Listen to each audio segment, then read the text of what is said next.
For those of you who simply can't get enough of Conquer the Galaxy type games, there's now a new opportunity for you to swing your iron fist, and it's called Stars. Actually, you didn't say it right. It's called Stars! Anyway, it's a turn-based exercise in resource management and strategy in an effort to conquer the universe. Folks who are familiar with VGA Planets and Master of Orion will feel right at home with the style of Stars, which is run out of Windows. The game starts the player off with only one planet, a scout ship, and a colonizer ship. Through mining the planet and building factories, more ships are built, which are in turn used to colonize neighboring planets and start the whole process all over again. As the game goes along, more things like planetary defenses and remote mining will come into play. Eventually, empires will infringe on each other's space, and that's when war breaks loose. From there, it's an all-out battle for control of the entire known universe. If this is all starting to sound very, very familiar, well, it is. There's nothing new about this concept, but Stars has some nice surprises in it. The first neat thing about Stars is that there's a good tutorial included, and believe me, it's needed. No kiddin'. With all the stuff going on in this game, a tutorial is very much appreciated, even if it is kind of long, slow, and boring.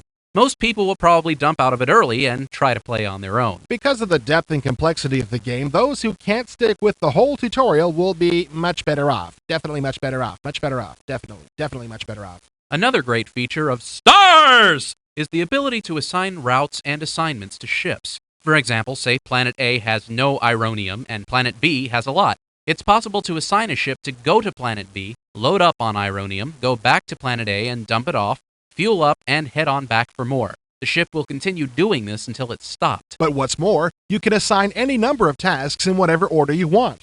You can have one ship go to Planet A, load up on colonists, go to Planet B, load up on Ironium, travel to Planet C and dump everything, fuel up, and start all over again.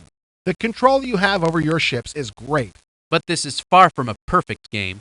The main flaw in Stars is in the interface. You call that an interface? I simply thought it was part of the game, the most challenging part. Challenging is right. This interface is complicated. It's made up of a series of windows, each with its own information, each of which you can collapse and expand.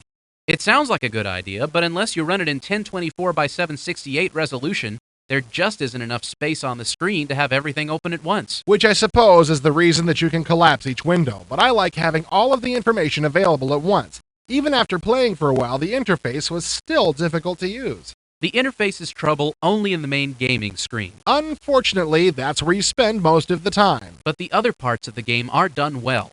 Take the ship design screen, for instance. When you design a ship, you get all available technology in one area and the layout of the ship in another.